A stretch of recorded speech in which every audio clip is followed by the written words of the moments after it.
Dans le silence de cet instant, nous vous invitons à prendre une profonde inspiration et à laisser de côté les bruits du monde extérieur. Laissez les soucis, les listes de tâches et les pressions de la journée s'estomper pour un moment.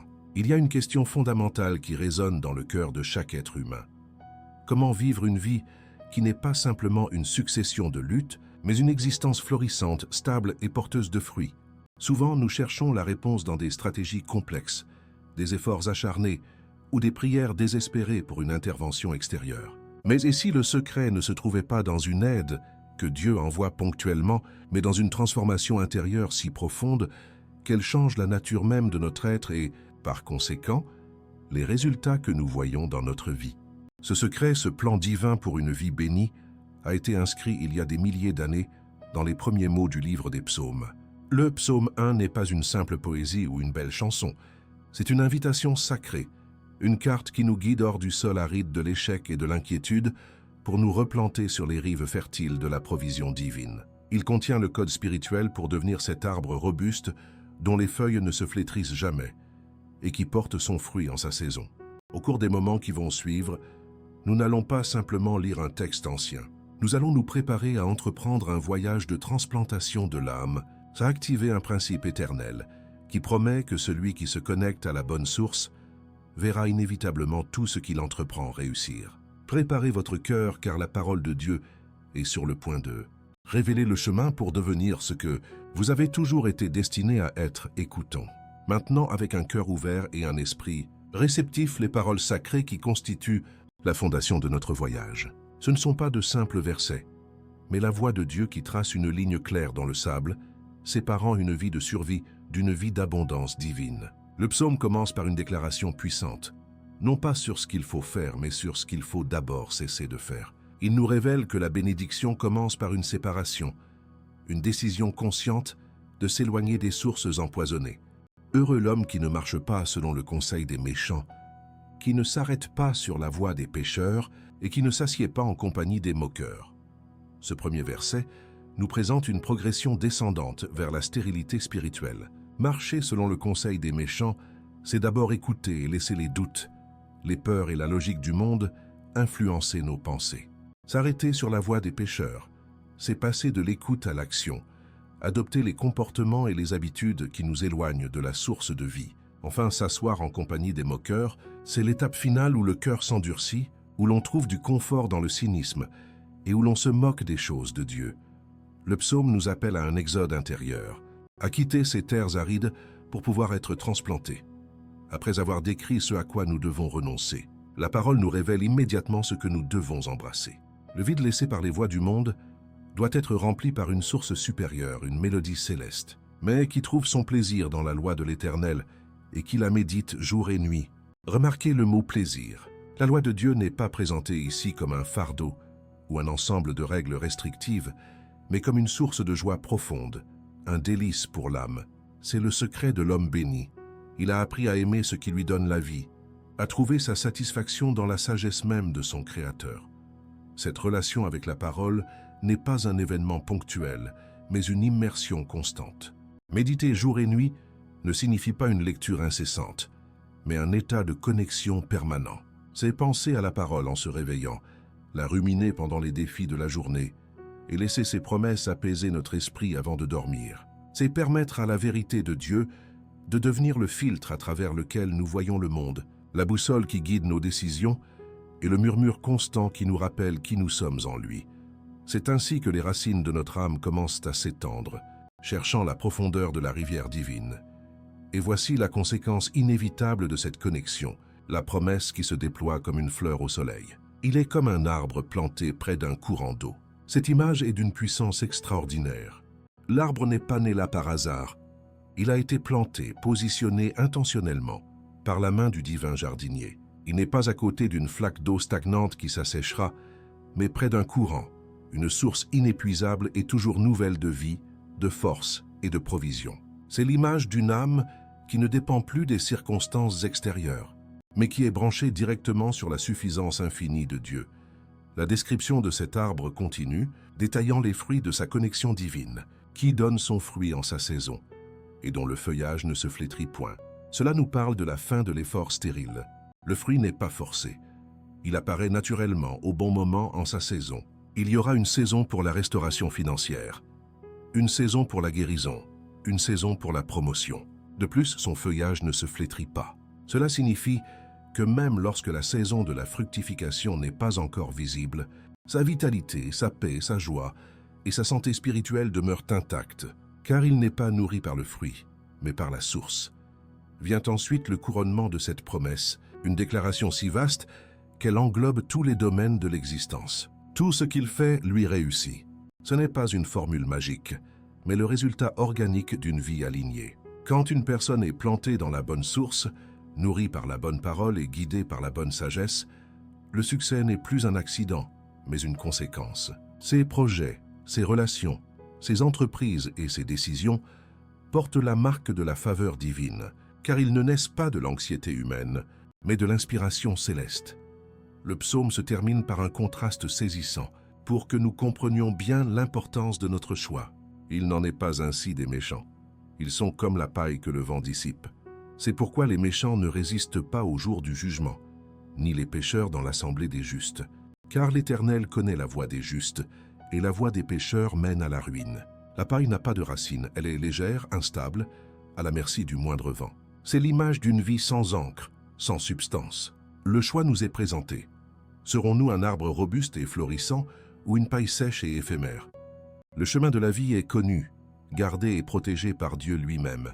C'est ce chemin que nous choisissons d'emprunter aujourd'hui. Pour comprendre la puissance extraordinaire enfermée dans le psaume 1, il est essentiel de reconnaître sa position unique dans les Écritures. Ce n'est pas un psaume parmi 150 autres. Il est la porte d'entrée, le portique sacré de tout le psautier. Sa place en tête de la plus grande collection de prières et de chants de l'humanité n'est pas un hasard. Les anciens scribes, sous l'inspiration divine, l'ont placé là comme une clé, une condition préalable à tout ce qui suit. Avant de pouvoir chanter les chants de délivrance, crier les lamentations de la foi ou célébrer les victoires de Dieu, nous devons d'abord comprendre le fondement d'une vie bénie. Le psaume 1 n'est donc pas une prière à faire, mais une posture à adopter. Il nous dit « Voici le type de personne dont la prière est entendue, dont la vie est stable et dont le culte est agréé. » C'est le fondement sur lequel tout le reste doit être construit. Contrairement à de nombreux psaumes qui commencent par l'inscription psaume de David, le premier psaume est anonyme. Cette absence d'auteur est profondément significative. Elle retire le texte du contexte d'une seule vie, qu'il s'agisse d'un roi, d'un prophète ou d'un prêtre, pour lui conférer une autorité universelle et intemporelle.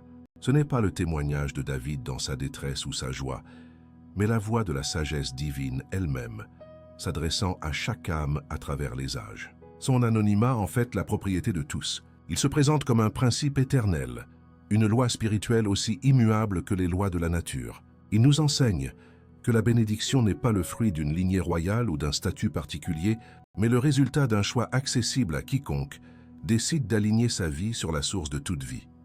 Sur le plan théologique, le psaume 1 est classé comme un psaume de sagesse. Il ne contient ni supplication, ni plainte, ni louange exubérante. Sa nature est didactique. Il enseigne. Son but est d'instruire le lecteur sur la voie du vrai bonheur et de la réussite divine. Il établit un contraste saisissant et sans compromis entre deux chemins, une thématique centrale dans toute la littérature de sagesse de la Bible, notamment dans le livre des Proverbes. Ce n'est pas une poésie romantique, mais une instruction claire et directe sur la structure morale et spirituelle de l'univers. Il affirme qu'il existe un ordre divin et que vivre en harmonie avec cet ordre mène à la floraison, tandis que l'ignorer conduit inévitablement à la désintégration et à la ruine. Le cœur de son message repose sur cette doctrine des deux voies. C'est l'un des concepts les plus fondamentaux de la foi biblique, repris plus tard par Jésus-Christ lui-même, dans le Sermon sur la montagne, lorsqu'il parle de la voie large qui mène à la perdition et du chemin resserré qui mène à la vie. Le psaume 1 est la première et la plus claire articulation de ce choix existentiel. Il ne présente pas une multitude d'options ou de philosophies de vie. Il n'y a que deux possibilités: être un arbre solidement enraciné ou être de la paille dispersée par le vent. La puissance de ce psaume réside dans le fait qu'il nous oblige à nous positionner. Il ne permet aucune neutralité. Chaque jour, par nos pensées, nos paroles et nos actions, nous choisissons sur quelle voie nous marchons. La métaphore de l'arbre est l'une des images les plus puissantes de toute la Bible pour décrire la vie du juste. Depuis l'arbre de vie dans le jardin d'Éden, jusqu'à la promesse que les saints seront comme des arbres plantés au bord du fleuve de vie dans l'Apocalypse, cette image symbolise la stabilité, la vitalité, la croissance et la fécondité. La force spirituelle du psaume 1 vient de ce qu'il ne nous dit pas seulement de devenir comme un arbre, mais il nous explique comment, en étant planté près d'un courant d'eau. Ce courant d'eau, dans le contexte biblique, est une représentation claire et constante de la parole de Dieu et de la présence de son esprit. La puissance n'est donc pas un effort humain pour produire des feuilles et des fruits, mais un acte de connexion à une source inépuisable. Il est crucial de comprendre la véritable signification de l'expression « la loi de l'Éternel ». Le mot hébreu original est Torah. Pour l'esprit moderne, le mot loi peut évoquer des règles froides, des restrictions et un fardeau légaliste. Mais la Torah englobe bien plus que cela. Elle signifie enseignement, instruction, direction, révélation divine. C'est la pensée de Dieu mise par écrit. L'homme béni trouve son plaisir, son délice, non pas dans l'obéissance à un code de conduite, mais dans l'immersion totale dans la sagesse, la volonté et le cœur de son Créateur. La méditation jour et nuit n'est pas une étude intellectuelle aride, mais une rumination amoureuse qui transforme l'âme de l'intérieur, tout comme un arbre absorbe l'eau par ses racines pour la transformer en sève vivifiante. La promesse finale, tout ce qu'il fait lui réussit, doit être interprétée dans sa pleine signification biblique. Il ne s'agit pas d'une garantie de succès matérialiste selon les standards du monde, bien que la provision divine en fasse souvent partie. Elle s'agit d'une promesse d'efficacité et de fruitfulness dans le dessein de Dieu. C'est l'écho de la promesse faite à Josué avant d'entrer dans la terre promise. Que ce livre de la loi ne s'éloigne point de ta bouche. Médite-le jour et nuit, pour agir fidèlement selon tout ce qui y est écrit.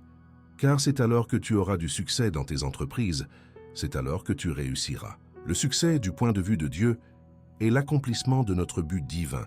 Et ce psaume nous assure que lorsque nous sommes connectés à la bonne source, nos actions, nos projets et nos vies porteront le fruit pour lequel ils ont été créés. En somme, le psaume 1 détient un pouvoir spirituel immense, car il est le plan directeur de la vie bénie. Il ne commence pas par demander à Dieu des choses, mais par nous inviter à devenir le genre de personne que Dieu peut bénir sans limite. Son origine en tant que porte du psautier, son anonymat qui lui confère une autorité universelle et son enseignement sur les deux voies en font le point de départ de toute transformation spirituelle authentique. Il nous révèle que la prospérité, la stabilité et la paix ne sont pas des destinations à atteindre par l'effort, mais les conséquences naturelles et inévitables d'une seule décision cruciale, celle de déraciner notre âme du sol aride du monde pour la replanter sur les rives fertiles de la présence éternelle de Dieu. Au-delà de la poésie et de l'exhortation morale, le psaume 1 recèle une clé spirituelle cachée, un principe de fonctionnement divin qui, une fois compris et activé, débloque la plénitude de sa promesse. Ce principe est encodé dans la structure même du temps et des cycles que Dieu a établi dans sa création. Le parcours de transformation que nous entreprenons n'est pas basé sur une durée arbitraire, mais sur un cycle divinement significatif de 28 jours. Ce n'est pas une formule superstitieuse, mais l'application d'une loi spirituelle aussi réelle que la loi de la semence et de la récolte. C'est en comprenant ce code que nous passons d'une simple lecture du psaume à une véritable transplantation de notre âme, en coopérant consciemment avec le rythme de Dieu pour l'établissement de sa bénédiction. Le premier chiffre de ce code divin est le 7. Dans toute l'Écriture, le nombre 7 est le sceau de la perfection, de l'achèvement et de l'alliance divine. Dieu a créé le monde en 6 jours et s'est reposé le 7e, sanctifiant ce jour et établissant un cycle de plénitude. Une semaine de 7 jours n'est pas une invention humaine, mais un rythme divin imprimé dans le tissu de la création. Chaque fois que nous complétons un cycle de 7 jours, en nous concentrant sur la parole, nous participons à un acte de perfectionnement spirituel. C'est le temps nécessaire pour qu'une vérité divine soit scellée dans notre esprit, pour qu'un cycle de séparation d'avec le monde soit achevé et pour que notre âme entre dans le repos de la foi en sa promesse. Le second chiffre de notre code est le 4. Si le 7 représente la perfection divine, le 4 symbolise la terre, le monde matériel et la création. Nous parlons des 4 coins de la terre, des 4 saisons, des 4 vents du ciel. C'est le nombre de l'établissement. de la fondation et de la manifestation dans le domaine physique. Tout ce que Dieu veut rendre stable et visible sur terre porte souvent l'empreinte du chiffre 4. En consacrant notre attention à ce processus, nous déclarons notre intention de ne pas laisser cette vérité rester une simple idée spirituelle, mais de la voir s'incarner, se matérialiser et devenir une réalité tangible dans les 4 domaines de notre existence: notre esprit, notre corps, nos relations et nos finances. La puissance de ce parcours de 28 jours réside dans la multiplication de ces 2 nombres sacrés, 4 fois 7. C'est l'acte intentionnel d'appliquer la perfection divine, 7, à notre réalité terrestre, 4, pendant 4 cycles complets. Chaque semaine, un nouveau niveau de perfectionnement est atteint et scellé. La première semaine établit la séparation. La deuxième semaine établit l'absorption. La troisième semaine établit la résilience. La quatrième semaine établit la fructification. C'est un processus de fondation spirituelle, où chaque cycle de 7 jours pose une nouvelle couche de béton divin jusqu'à ce que la base de notre vie soit entièrement reconstruite, non plus sur le sable mouvant du monde, mais sur le roc inébranlable de la parole de Dieu. Ce cycle de 28 jours peut être vu comme un cycle d'alliance. Dans les temps anciens, les alliances n'étaient pas des accords instantanés, mais des processus qui demandèrent du temps pour être ratifiés et établis. Ce temps consacré est notre façon de dire à Dieu que nous prenons son alliance de bénédiction au sérieux. C'est une période où nous nous engageons à nous déconnecter des autres voies pour nous connecter exclusivement à la sienne. C'est le temps nécessaire pour que les anciennes alliances avec la peur, le manque et l'échec soient brisés, et pour que la nouvelle alliance de vie, de provision et de succès, promise dans le psaume 1, devienne le contrat directeur de notre âme. Cette clé spirituelle révèle la promesse divine de l'établissement. L'un des désirs les plus profonds de Dieu pour ses enfants est de les voir établis, stables et inébranlables. Le psaume nous décrit comme un arbre planté, l'image même de la stabilité. Les méchants sont comme la paille que le vent dissipe, l'image de l'instabilité.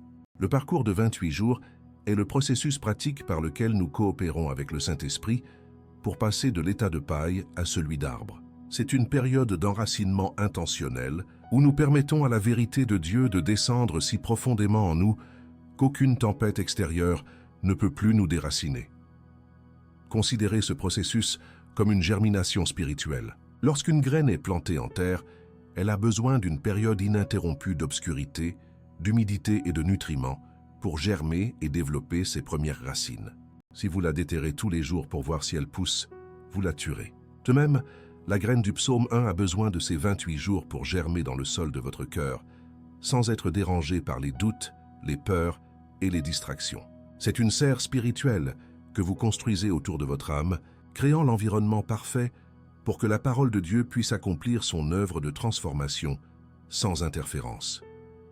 Il est essentiel de comprendre que la puissance ne réside pas dans le nombre lui-même, comme une sorte de talisman magique, mais dans le principe spirituel qu'il représente. La puissance réside dans l'acte de foi soutenu, dans l'obéissance disciplinée et dans l'alignement intentionnel avec le rythme divin de perfection et d'établissement. En honorant ce cycle, nous honorons le Dieu qui a créé les temps et les saisons.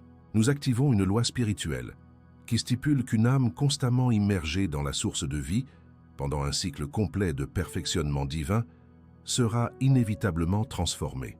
C'est la clé qui ouvre la porte à la manifestation visible de la promesse. Tout ce qu'il fait lui réussit. Maintenant que nous avons saisi la profondeur théologique et la clé spirituelle du psaume 1, nous entrons dans la phase la plus cruciale de notre voyage, la pratique.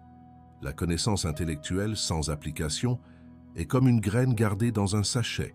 Elle a le potentiel de vie, mais ne produira jamais de fruits. Les 28 prochains jours ne sont pas un exercice religieux, mais un processus intentionnel de transplantation de l'âme. C'est ici que la vérité descend de notre esprit à notre cœur, et que nos racines spirituelles commencent à s'enfoncer dans le sol fertile de la présence de Dieu.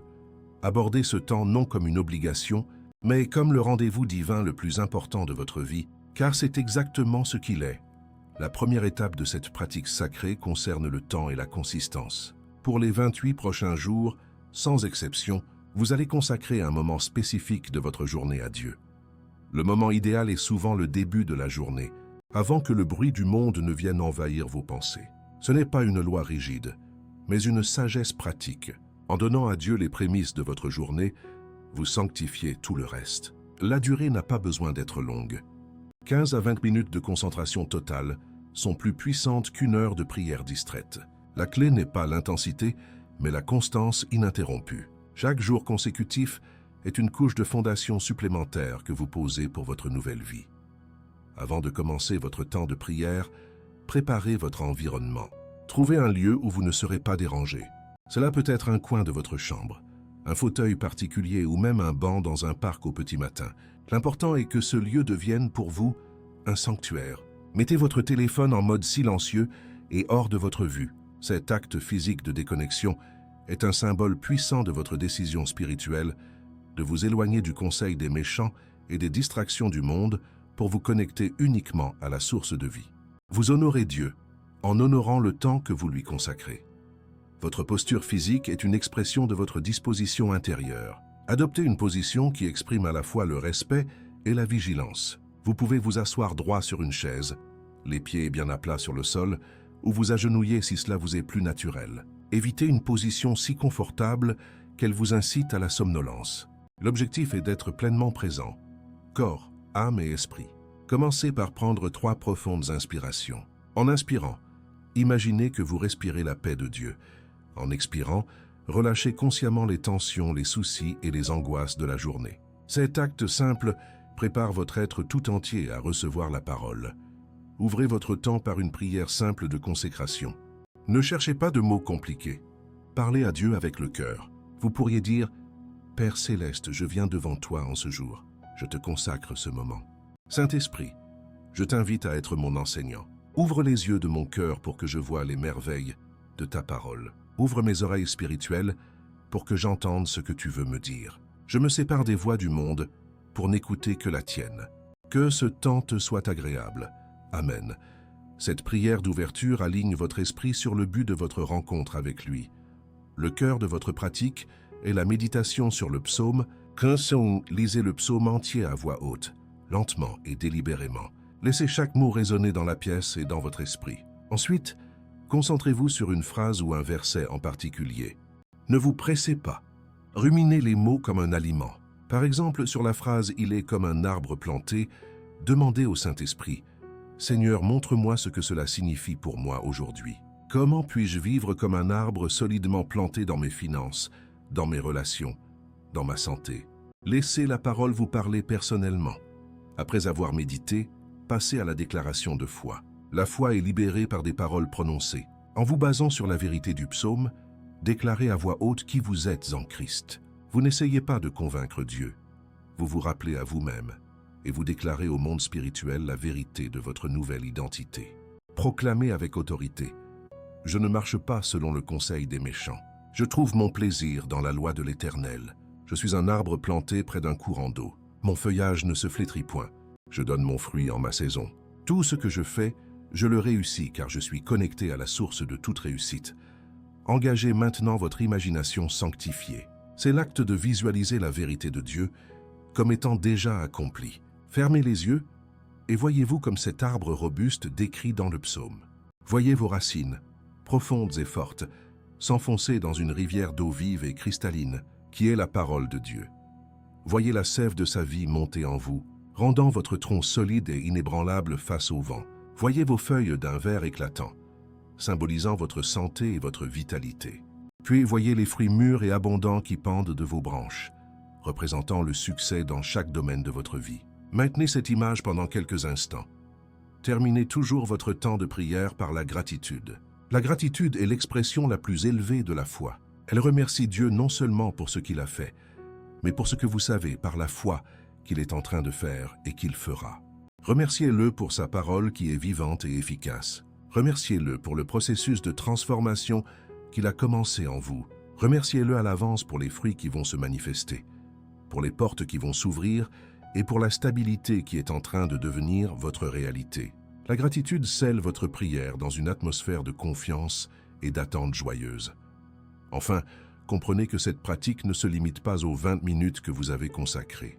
Le but est de porter l'essence de cette rencontre tout au long de votre journée. C'est cela méditer jour et nuit. Lorsque vous êtes confronté à une décision, rappelez-vous la sagesse de la parole.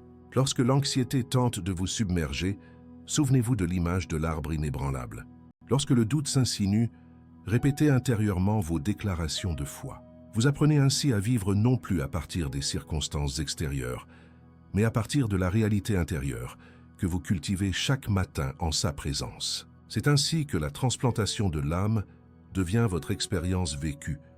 Lorsque l'âme s'engage dans ce parcours sacré de 28 jours, la transformation n'est pas un événement soudain et monolithique, mais une progression organique, une éclosion divine qui se déploie jour après jour. Les premiers jours, du 1er au 3e, sont marqués par l'éveil d'une soif spirituelle profonde et nouvelle. C'est comme si le sol aride et compacté de l'âme, habitué depuis des années à la sécheresse du monde, était pour la première fois labouré par la main de Dieu. Une sensibilité accrue à la présence divine se manifeste, accompagnée d'un désir ardent de se connecter à la source, une aspiration que les distractions habituelles ne parviennent plus à étancher. Cependant, c'est précisément autour du 3e jour que le premier test de résistance spirituelle se présente. L'ennemi de nos âmes, ainsi que nos propres habitudes enracinées, ne cèdent pas leur territoire sans combat. Les voix du conseil des méchants, qui s'étaient tues un instant, reviennent avec une force redoublée. Les doutes sur l'efficacité du processus, les angoisses concernant l'avenir, les conseils bien intentionnés mais non inspirés de l'entourage. C'est l'épreuve cruciale, où la persévérance transforme une simple tentative en un engagement ferme. C'est le moment de s'accrocher à la promesse et de choisir délibérément la voie de Dieu par-dessus le vacarme du monde. En persévérant au-delà de cette première résistance, on atteint le 7e jour, qui marque l'achèvement du premier cycle divin de séparation. Une frontière spirituelle a été établie. L'âme ressent pour la première fois une paix qui découle non pas de l'absence de problème, mais de la présence d'une ancre. Les racines spirituelles, ayant percé la croûte dure de l'ancienne vie, commencent à s'étendre non plus au hasard, mais avec une direction claire, cherchant instinctivement les courants d'eau vive de la parole. Un sentiment de détachement par rapport aux drames et aux anxiétés du monde s'installe, marquant la fin de la première phase de la transplantation. La 2e semaine, des jours 8 à 14, inaugure la phase d'absorption. Les racines ne cherchent plus seulement l'eau, elles commencent à la boire goulûment. La lecture de la parole n'est plus un devoir, mais devient une nourriture essentielle, une sève vivifiante. Le premier fruit de cette absorption est une paix inexplicable qui commence à saturer le cœur. L'anxiété chronique, ce bruit de fond constant de l'âme déconnectée, commence à se dissiper, remplacé par une confiance sereine qui n'est pas basée sur les circonstances, mais sur la nature immuable de la source à laquelle on est désormais connecté. Au milieu de cette 2e semaine, cette eau vive atteint le centre de commandement de l'être, l'esprit. La confusion mentale qui obscurcissait le jugement et paralysait la prise de décision est progressivement remplacée par une clarté divine. Les problèmes qui semblaient être des nœuds inextricables commencent à se défaire. Une sagesse pratique, qui n'est pas le fruit d'une analyse humaine mais d'une inspiration céleste, émerge pour guider les choix quotidiens, qu'ils soient grands ou petits. L'esprit n'est plus un champ de bataille pour les pensées anxieuses, mais devient un jardin irrigué par la pensée de Dieu. À l'approche du 14e jour, la transformation intérieure devient visible extérieurement. C'est le feuillage de l'arbre qui commence à changer de couleur. L'entourage peut remarquer un changement dans le regard, une nouvelle lumière, une sérénité dans la voix, une patience accrue face aux frustrations. La santé physique elle-même peut s'améliorer, car le stress qui empoisonnait le corps est remplacé par la paix qui guérit. La vitalité spirituelle ne peut rester contenue. Elle déborde et se manifeste dans l'apparence, l'humeur et l'aura de la personne, témoignant silencieusement de l'œuvre de Dieu. La 3e semaine, des jours 15 à 21, est celle du renforcement du tronc. C'est à ce stade que Dieu permet souvent au vent de l'adversité de souffler. Une tempête peut se lever sous la forme d'un défi financier, d'un conflit relationnel ou d'une mauvaise nouvelle inattendue. Ce n'est pas un signe que le processus a échoué, mais au contraire, c'est la preuve que la nouvelle structure spirituelle est maintenant assez solide pour être testée. C'est l'occasion de découvrir que l'arbre n'est plus un jeune plant fragile, mais qu'il a développé une force intérieure capable de résister aux pressions extérieures. La foi cesse alors d'être une croyance théorique pour devenir une réalité vécue et expérimentée. Face à la tempête, l'âme ne réagit plus avec la panique et le désespoir d'autrefois. Elle peut être secouée, Le tronc peut plier sous la force du vent, mais les racines tiennent bon. Une résilience surnaturelle se manifeste. La personne constate avec étonnement qu'elle reste debout là où autrefois elle se serait effondrée. C'est dans l'épreuve que la véritable nature de la nouvelle création est révélée, non seulement à soi-même, mais aussi au monde spirituel. Le 21e jour marque une étape de maturité divine, un accomplissement de 3 cycles parfaits de 7 jours. Une prise de conscience profonde s'opère dans l'esprit de la personne. Je ne suis plus le même. Les anciennes réactions, les anciennes peurs, les anciens schémas de pensée ont perdu leur emprise. La fondation de la vie a été entièrement reconstruite sur le roc de la parole. La stabilité n'est plus un objectif à atteindre, mais une condition d'être.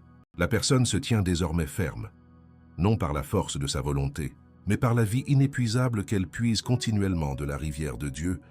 La 4e et dernière semaine, des jours 22 à 28, est le commencement visible de la fructification. La promesse extraordinaire « tout ce qu'il fait lui réussit » commence à s'activer de manière tangible. Cela se manifeste non pas comme un gain soudain et magique, mais comme la conséquence naturelle d'un alignement divin. Une idée créative pour une entreprise, la solution à un problème familial de longue date, une faveur inattendue de la part d'une autorité, une conversation qui débloque une situation. Le succès divin commence à imprégner les actions et les entreprises, petites et grandes. Au fur et à mesure que la semaine avance, ce flux de réussite s'intensifie. Les opportunités, qui auparavant devaient être poursuivies avec effort et anxiété, commencent à se présenter naturellement. Des portes s'ouvrent sans qu'il soit nécessaire de les forcer. Des ressources financières arrivent de sources inattendues. Des relations brisées entament un processus de guérison. La prospérité n'est plus perçue comme un événement extérieur à obtenir, mais comme le fruit qui pousse naturellement sur la branche d'un arbre sain, nourri par une source parfaite et inépuisable. Le 28e jour, le cycle complet de l'établissement divin est achevé. 4 semaines de perfection divine ont été appliquées à la réalité terrestre, solidifiant une nouvelle fondation. L'âme n'est plus une paille à la merci du vent, mais est devenue cet arbre robuste et florissant décrit dans le psaume. La transplantation est réussie. Une nouvelle manière de vivre a commencé, une existence où la bénédiction n'est plus un événement ponctuel à demander, mais un état permanent à habiter. Car la vie de l'arbre est désormais inséparablement liée à la vie de la rivière. Ces promesses, gravées dans le psaume 1, ne sont pas de simples reliques d'une poésie ancienne ou des aspirations lointaines. Elles sont des réalités vivantes, des témoignages qui se déroulent encore aujourd'hui dans la vie de ceux qui osent prendre Dieu au mot. L'écho de cet arbre florissant se retrouve dans les histoires d'hommes et de femmes ordinaires qui, en choisissant de transplanter leur âme, ont vu l'extraordinaire se manifester. Ces récits ne sont pas des contes de fées, mais la preuve tangible que les lois spirituelles de Dieu sont aussi fiables et immuables que les lois de la nature. Ils nous servent de miroir, reflétant ce qui est possible lorsque nous nous alignons sur le plan divin. Considérez l'histoire d'un entrepreneur de Lyon, dont l'entreprise de design était au bord du gouffre. Les dettes s'accumulaient, les clients se faisaient rares, et chaque nuit était une bataille contre l'angoisse. Poussé par un dernier sursaut de foi, il a entrepris ce parcours de 28 jours. Les 2 premières semaines furent une lutte, une désintoxication de la peur et de la mentalité de manque. Mais au cours de la 3e semaine, la semaine du renforcement, une paix surnaturelle a remplacé la panique. Puis au 23e jour, alors qu'il méditait sur tout ce qu'il fait lui réussit, une idée lui est venue. Ce n'était pas une idée complexe, mais une innovation simple pour son modèle d'affaires. Une solution si claire et évidente qu'il se demandait comment il avait pu l'ignorer. Cette seule idée, née non de l'effort mais de la connexion, a non seulement sauvé son entreprise, mais l'a propulsé vers un niveau de succès qu'il n'avait jamais connu. Pensez aussi à cette mère de famille à Marseille, dont le foyer était devenu un champ de bataille de silence pesant et de disputes amères. La communication avec son adolescent était rompue, et la distance avec son mari se creusait chaque jour. Elle a commencé le voyage du psaume 1, non pas pour changer sa famille, mais parce qu'elle ne supportait plus le sol aride de son propre cœur. Jour après jour, en se nourrissant de la parole, elle a cessé de puiser dans les sources empoisonnées de l'amertume et du ressentiment. Son feuillage intérieur a commencé à reverdir. Sa famille a remarqué le changement. Une douceur dans sa voix, une patience nouvelle, une joie qui ne dépendait plus des circonstances. Cette transformation a créé un espace de sécurité, où lentement, les cœurs endurcis ont commencé à s'adoucir et la communication a pu reprendre. L'arbre de son foyer a été restauré parce qu'elle a d'abord accepté d'être replantée elle-même. Ces expériences modernes ne sont que des reflets d'une vérité éternelle, magnifiquement illustrée dans les récits bibliques. L'exemple le plus puissant est peut-être celui de Joseph. Vendu comme esclave, faussement accusé, jeté dans une prison égyptienne, ces circonstances étaient la définition même du sol stérile et désertique. Selon toute logique humaine, il aurait dû se flétrir, devenir amer et improductif. Pourtant, la Bible répète à 2 reprises une phrase stupéfiante. L'Éternel était avec Joseph, et la prospérité l'accompagnait. Et plus tard en prison, l'Éternel faisait réussir ce qu'il faisait. Joseph était la preuve vivante qu'un arbre peut prospérer dans le désert le plus hostile, si ses racines sont plantées dans la bonne rivière. La clé du succès de Joseph n'était pas son environnement, mais sa source. Ses racines spirituelles n'étaient pas en Égypte. Elles plongeaient profondément dans sa relation avec le Dieu de ses pères. Il ne marchait pas selon le conseil de Potiphar, ni ne s'asseyait en compagnie des prisonniers moqueurs. Il trouvait son plaisir dans la loi de l'Éternel, dans la fidélité à son Dieu. Par conséquent, même dans les positions les plus basses, il portait du fruit. Il a porté le fruit de l'excellence en tant qu'esclave, le fruit de l'intégrité face à la tentation, le fruit de la sagesse en tant que prisonnier, et finalement, le fruit du leadership sur toute une nation. Sa vie est une démonstration parfaite du principe. La source détermine le fruit, pas le sol. Chaque étape de la vie de Joseph était une saison différente, et à chaque saison, il produisait le fruit approprié. Il n'a pas essayé de gouverner l'Égypte depuis la maison de Potiphar. Il a simplement excellé là où il était planté. Son feuillage, sa foi et son caractère ne se sont jamais flétris, même dans l'obscurité du cachot. Il n'était pas nourri par ses circonstances, mais par la promesse divine qu'il portait en lui. Quand la saison de son élévation est arrivée, le fruit était prêt, mûr et abondant, parce qu'il n'avait jamais cessé de puiser à la source cachée. Un autre exemple éclatant est celui de Daniel à Babylone. Exilé dans une culture païenne, destiné à servir un roi étranger, sa première action a été une décision de séparation. Lui et ses compagnons ont refusé la nourriture et le vin du roi. Ce n'était pas une simple préférence diététique, c'était une déclaration spirituelle. Ils refusaient de se nourrir à la source du monde, de marcher selon les décrets du système babylonien. Ils ont choisi de s'abreuver à une autre source, celle de la consécration à leur Dieu. Le résultat de cette séparation et de cette connexion à la bonne source fut immédiat et visible. Après seulement 10 jours, leurs visages paraissaient plus sains et plus vigoureux que ceux de tous les jeunes gens qui mangeaient les mets du roi. Leur feuillage était plus vert, mais le fruit le plus important était intérieur. Dieu leur accorda la science et l'intelligence de toutes les lettres et de toute la sagesse. Daniel, en particulier, avait le don d'interpréter les visions et les songes. Ils étaient connectés à la source de toute sagesse, et par conséquent, tout ce qu'ils faisaient, de l'interprétation des rêves à la gestion du royaume, réussissait de manière spectaculaire. L'histoire de Daniel, comme celle de Joseph, nous enseigne une leçon fondamentale. Notre géographie physique n'a pas à déterminer notre réalité spirituelle. On peut être physiquement à Babylone, le symbole de la confusion et du système du monde, tout en étant spirituellement planté sur les rives du fleuve de Dieu.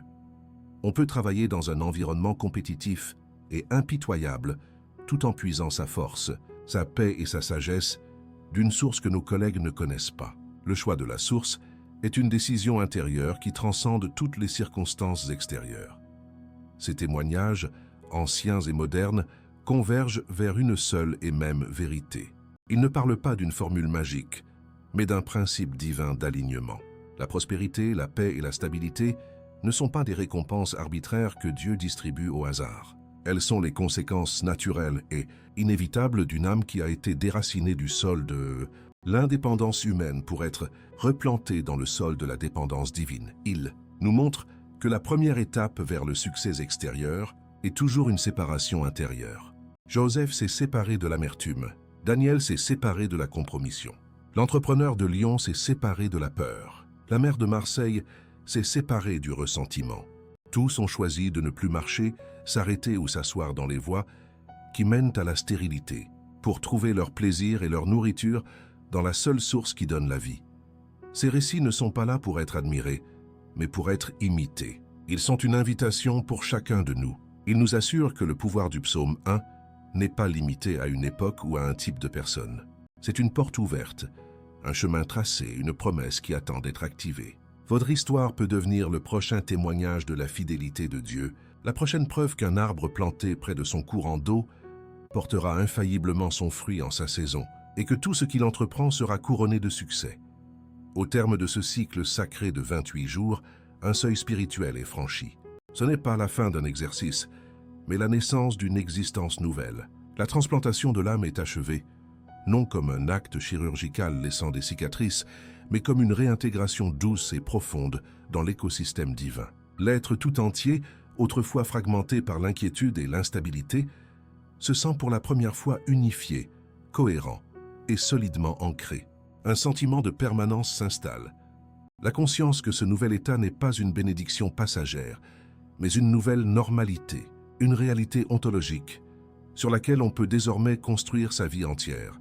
L'âme ne se contente plus de visiter les rives du fleuve de Dieu. Elle y a élu domicile pour l'éternité. Le premier fruit mûr de cette nouvelle demeure est l'activation d'une protection divine tangible et inébranlable. La déclaration finale du psaume, car l'Éternel connaît la voie des justes, se métamorphose d'une promesse théologique en une expérience quotidienne. Ce n'est plus une simple connaissance intellectuelle que Dieu possède, mais une surveillance active, une garde rapprochée de l'Esprit Saint. La personne marche désormais sous un dôme de faveur, une atmosphère spirituelle où les flèches enflammées du doute, de l'accusation et de la peur ne peuvent plus atteindre leur cible. Les complots subtils, les relations toxiques et les pièges invisibles qui autrefois sabotaient son parcours sont désormais exposés à la lumière divine et rendus impuissants, car le chemin de l'arbre est gardé par le jardinier lui-même. S'ensuit le déversement d'une abondance qui n'est plus saisonnière mais continue. La promesse « tout ce qu'il fait lui réussit » transcende le statut de miracle occasionnel pour devenir un courant de grâce constant. La rivière près de laquelle l'arbre est planté ne se contente plus d'irriguer ses racines. Elle devient un fleuve puissant qui charrie avec lui des provisions de toute nature.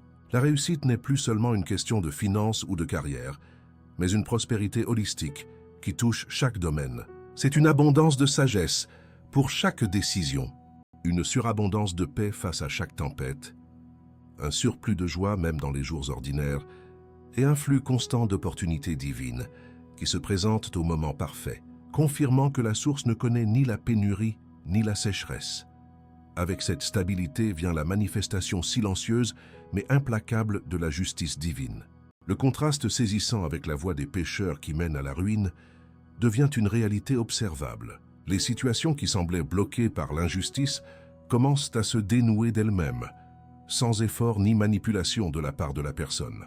Les oppositions s'effritent, les calomnies tombent dans le vide, et ceux qui se moquaient sont réduits au silence par la preuve irréfutable de la faveur de Dieu. L'Éternel devient le défenseur personnel, le juge qui redresse les torts et restaure ce qui a été volé. La personne apprend à ne plus combattre pour sa propre cause, car elle a découvert le repos profond de celui qui sait que son vindicateur vit et agit en sa faveur. Cette quiétude est couronnée par l'établissement d'une paix intérieure si profonde qu'elle devient la substance même de l'âme. La promesse dont le feuillage ne se flétrit point atteint sa pleine signification. Cette paix n'est pas l'absence de bruit extérieur, mais la présence d'une harmonie intérieure qui ne peut être perturbée. Elle devient une forteresse pour l'esprit, un bouclier contre l'anxiété et la dépression. Même lorsque les vents de l'adversité soufflent avec force, le feuillage intérieur reste d'un vert luxuriant, témoignant de la vitalité de la source cachée. Cette paix devient une atmosphère que la personne transporte avec elle, influençant et calmant les environnements agités dans lesquels elle entre. La méditation constante sur la parole a opéré sa transformation la plus radicale, une refonte complète de la perception. Le monde n'est plus vu à travers le filtre de la peur, du manque ou du cynisme, mais à travers les yeux de la foi et de la sagesse divine. Ayant fait de la pensée de Dieu son délice jour et nuit, la personne commence à penser comme Dieu.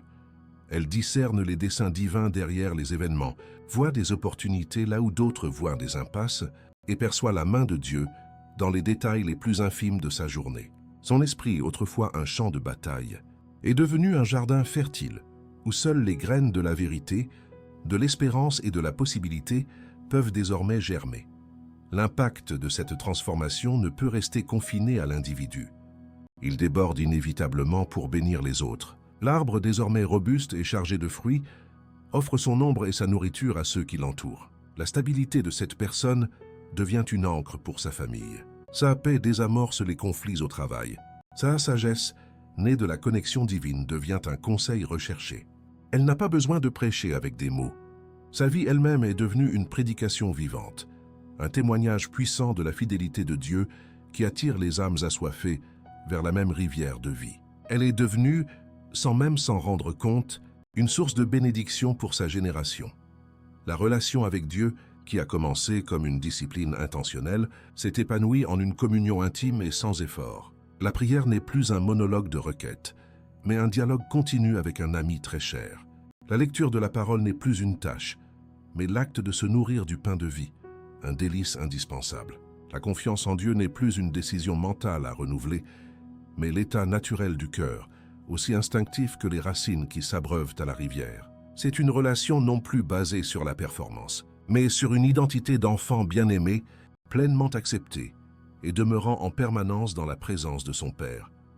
En conséquence, une déclaration d'identité finale et irrévocable est scellée dans l'esprit. La personne ne se voit plus comme quelqu'un qui essaie d'être béni, mais comme celui ou celle qui est la bénédiction incarnée. L'identité de l'arbre du psaume 1 n'est plus une métaphore à atteindre, mais sa véritable nature en Christ. Les anciennes étiquettes de victimes, d'échecs ou d'orphelins se sont dissoutes dans les eaux vives de la parole. Elle se lève chaque matin avec la certitude inébranlable qu'elle est plantée par Dieu, nourrie par Dieu, protégée par Dieu et destinée par Dieu à réussir dans tout ce qu'elle entreprend pour sa gloire. Ce n'est donc pas la conclusion d'un voyage, mais l'inauguration d'un mode de vie divin. La porte du psaume 1 a été franchie et elle mène à une existence où la grâce n'est pas un événement, mais une atmosphère, où la provision n'est pas une exception, mais la norme. La vie de l'arbre est désormais la vôtre, une vie de stabilité inébranlable, de vitalité éternelle et de fécondité garantie. Sachez-le aujourd'hui avec une foi absolue. Vous n'êtes plus une paille à la merci des vents du monde. Vous êtes un chêne de justice, une plantation de l'Éternel établie pour manifester sa splendeur sur la terre. Marchez dans cette réalité, car elle est votre héritage scellé, votre destinée accomplie. Nous voici parvenus au seuil, non pas de la fin d'un message, mais du commencement d'une vie nouvelle. La carte vous a été présentée, le chemin a été éclairé. Les promesses du psaume 1 ne sont plus de simples mots sur une page ancienne, mais une invitation vivante et personnelle qui résonne dans les profondeurs de votre âme. La question qui se pose maintenant n'est plus de savoir si Dieu est capable de vous transformer en cet arbre florissant, mais si vous êtes prêt à lui donner la permission de le faire. C'est un moment de décision sacrée, un instant où le désir de changement doit se muer en un engagement irrévocable. Le sol aride vous est familier, mais le jardin de Dieu vous appelle. Quel sol choisirez-vous pour y planter le reste de vos jours? Rappelez-vous la vérité fondamentale qui sous-tend ce voyage. La bénédiction n'est pas une transaction, c'est une transformation. Dieu ne cherche pas simplement à vous donner des fruits. Il désire faire de vous l'arbre qui les porte naturellement. La vie de la paille, dispersée au gré des vents de l'opinion, des circonstances et de l'anxiété, est une existence d'épuisement. La vie de l'arbre, enraciné dans la source éternelle, est une existence de stabilité et de force tranquille. Le choix entre ces deux réalités se fait à chaque lever de soleil, dans la décision de ce qui nourrira vos pensées, les murmures du monde ou la méditation de sa parole. Le parcours de 28 jours que nous avons exploré n'est pas une formule magique, mais un modèle d'engagement, une rampe de lancement vers une nouvelle orbite spirituelle. La véritable puissance se déchaîne lorsque cette période d'initiation devient un style de vie permanent. Il ne s'agit pas de cocher une case pendant un mois, mais de signer un contrat d'alliance éternelle avec votre Créateur. C'est le moment de déclarer, non seulement avec vos lèvres, mais avec la pleine résolution de votre cœur. Je renonce au sol aride. Je choisis les rives du fleuve de Dieu. Je m'engage à devenir l'arbre que tu m'as créé pour être. Peut-être qu'une voix de doute murmure encore à votre oreille, vous rappelant vos échecs passés, votre inconstance ou votre sentiment d'indignité. Chassez cette voix au nom de celui qui fait toutes choses nouvelles. Votre capacité à tenir cet engagement ne repose pas sur votre propre force, mais sur la fidélité de la source à laquelle vous vous connectez. Le courant de la grâce de Dieu est infiniment plus puissant que le courant de vos vieilles habitudes. Votre rôle n'est pas de produire la croissance, mais simplement de rester planté. Le Saint-Esprit s'occupera du reste, car l'œuvre de transformation est son délice et sa spécialité. Imaginez un instant la vie qui vous attend de l'autre côté de cette décision. Une vie où la paix n'est pas une trêve fragile entre deux crises, mais le fondement inébranlable de votre âme. Une vie où vos actions ne sont plus dictées par la peur, mais inspirées par la sagesse divine, portant ainsi des fruits de réussite et de faveur. Une vie où vous devenez un abri pour les autres, une source de force et de conseil pour votre famille et votre communauté. C'est cela la promesse. Ce n'est pas seulement recevoir des bénédictions, c'est devenir une bénédiction pour le monde.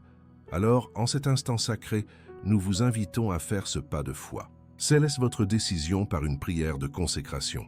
Dites à Dieu que vous acceptez sa proposition de transplantation. Remettez-lui la paille de votre ancienne vie et recevez l'identité de l'arbre qu'il a toujours vu en vous. À partir de ce jour, marchez non plus comme un survivant, mais comme un héritier. Vous êtes une plantation de l'Éternel, positionnée pour la gloire. Vos racines sont dans la rivière de vie. Votre feuillage ne se flétrira jamais. Votre fruit apparaîtra en sa saison. Et tout, absolument tout ce que vous entreprendrez à partir de cette connexion divine réussira. Telle est votre nouvelle réalité. Telle est votre destinée éternelle.